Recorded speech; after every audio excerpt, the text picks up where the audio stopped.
The ego is the system that runs your sense of self. It is made out of thought patterns, emotions, and behavioral loops, and the stories that try to hold it all together. Left unchecked, it creates endless existential searching, chronic disconnection, and the persistent sense that something is wrong. The goal of my videos is clarity, to see your identity and its contradictions for what they are, named precisely, to finally understand what it is that we're all running away from. Spiritual awakening is the end of social anxiety. And the reason for this is that social anxiety is caused by the ego's mechanism of wanting to be seen in a particular way. The entire ego is a defense mechanism built to manipulate the perceptions that other people have of you. And it is a survival mechanism that kind of tries to guarantee and monitor and control how other people relate to you and interact with you, and therefore how they see you.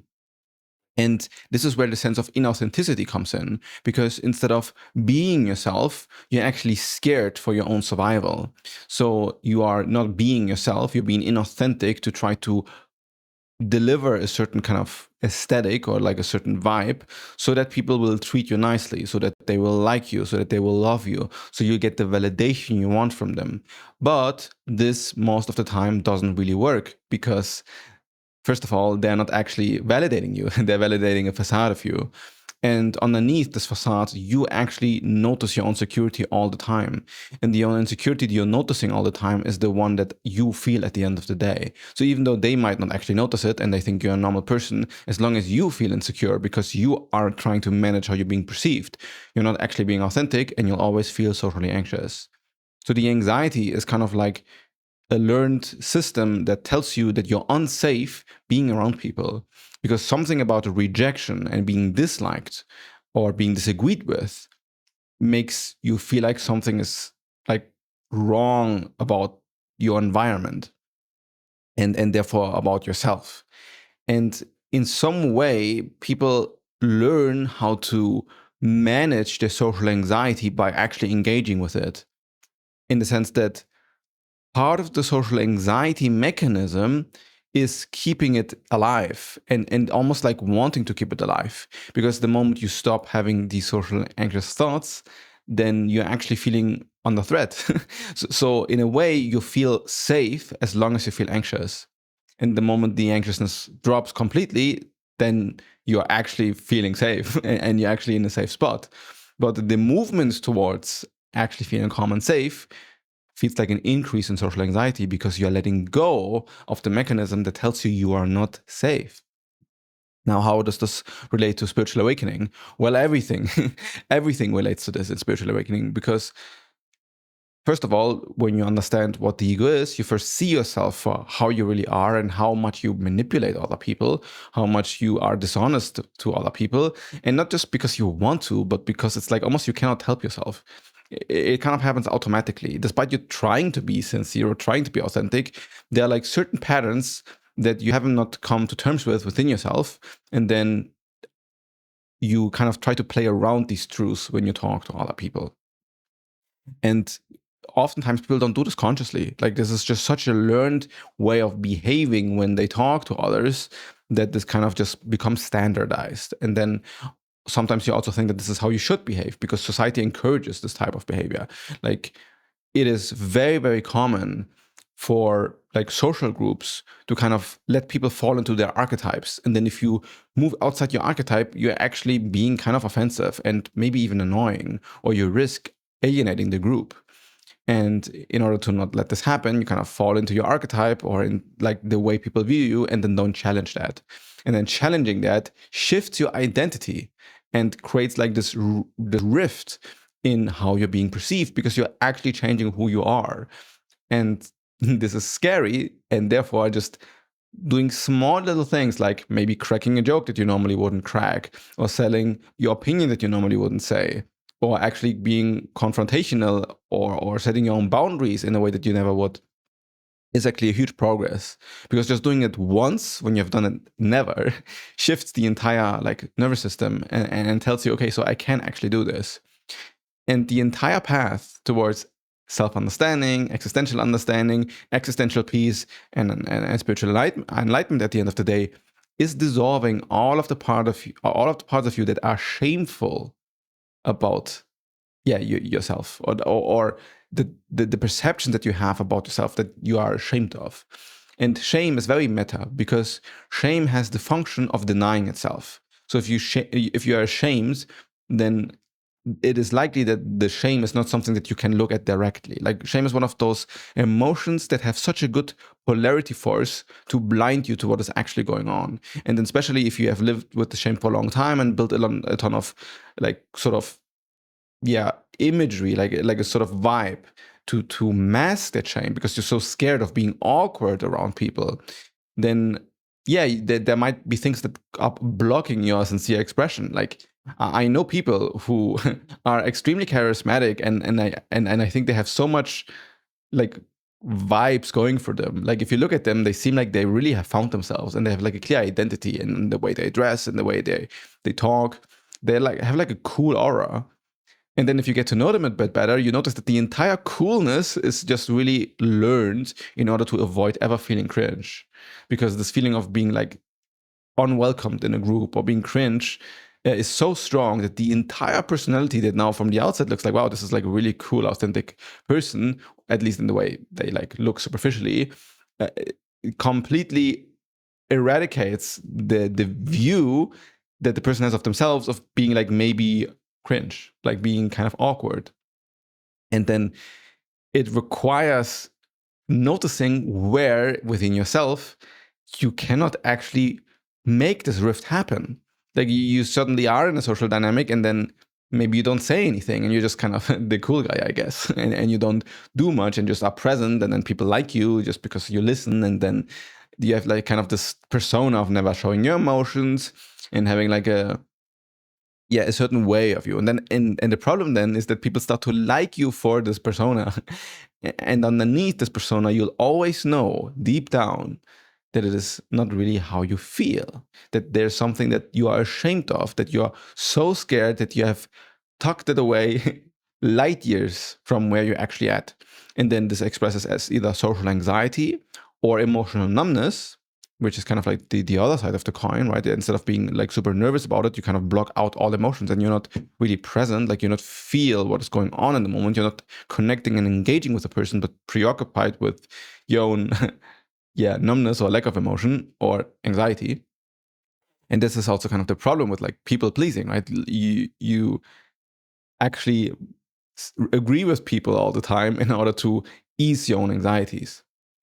And you're not actually talking to the person anymore. You're talking to your own anxiety, or you're listening to your own anxiety more than you're listening to the person.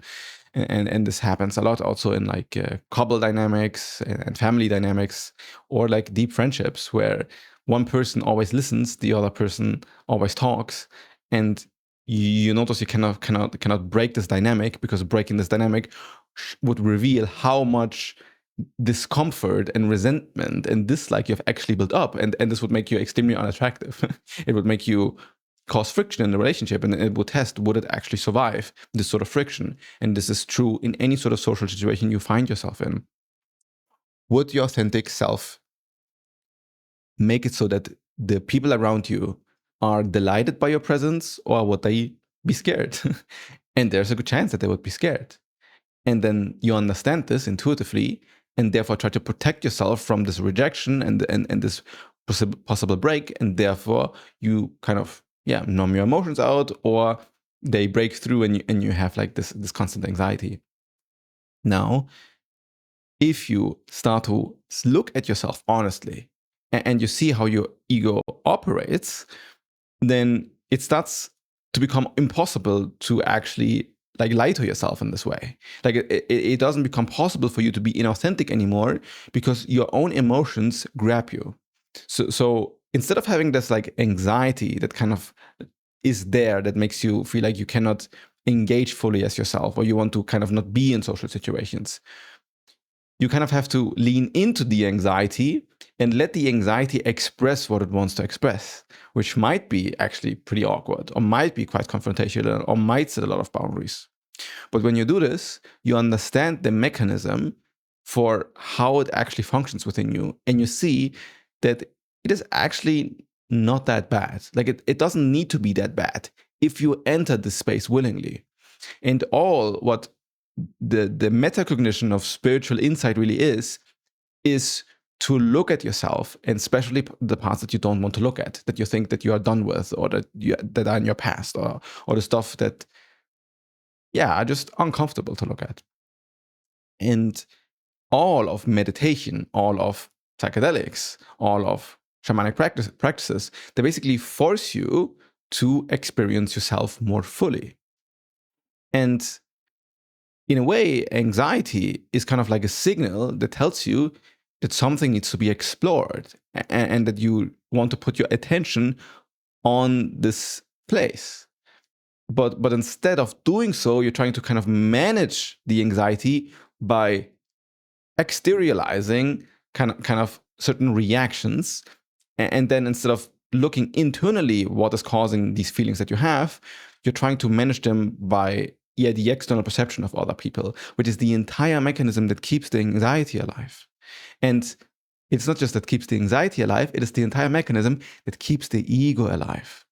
The sense of ego identity is being kept alive by thinking about your own self-image and worrying about the self-image that you have, and trying to manipulate the self-image that other people have of you. And it's just this endless feedback loop of trying to control who you are, when this entire sense of control is an utter illusion. Then you already are who you are. It actually doesn't make that much of a difference how people see you or not see you. Like, you are how you are anyway. And just because you're hiding it doesn't mean that inside that this is like that all the past that has made you in who you are right now is still exactly the same, whether you show it or don't show it. Now, the big difference is that if you show it, then your show slowly will be seen for who you really are, which is also something that everybody really longs for. Why? Because this is how you build a genuine connection with people. Now you're being recognized. Instead of managing how other people perceive you, when you are lucky, you find the right person who also doesn't manage and can meet you for who you are. And then they see you for who you are.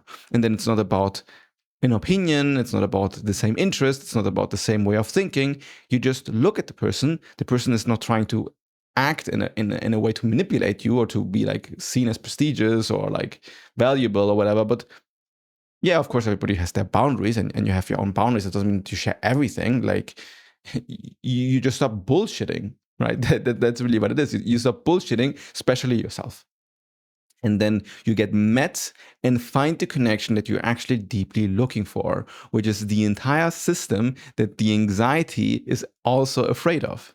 It's not just the fear of being seen for who you really are and all of your flaws and the things that make you look bad, but it's also being scared of being seen for the things that make you look good.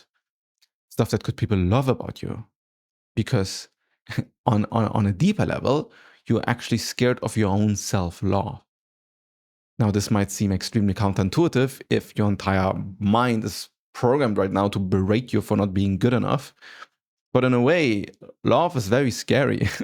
And being seen as lovable or as attractive or having valuable qualities makes one also quite vulnerable. It creates a sort of recognition now also of who you are, and this to a certain degree can also be ego, right? But then it's just like the true nature of who you are. Just because it's ego doesn't mean it's like bad, right? It's all you.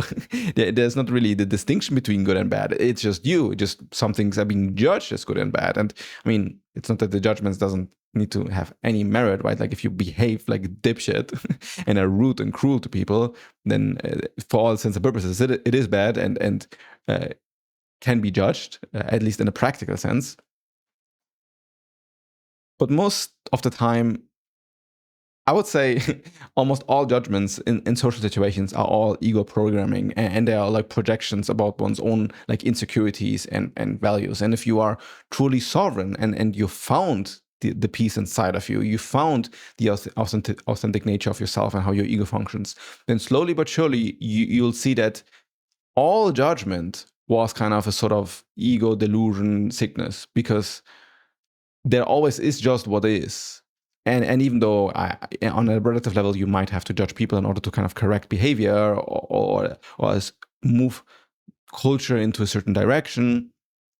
On the ultimate level, all judgment is a psychological projection of human ego minds, right? It doesn't actually exist in physical 3D reality. It has to be a psychological overlay of something. And once you remove that, you'll also notice that people who are deeper awakened, they don't judge. They are very open people, and they are very welcoming people.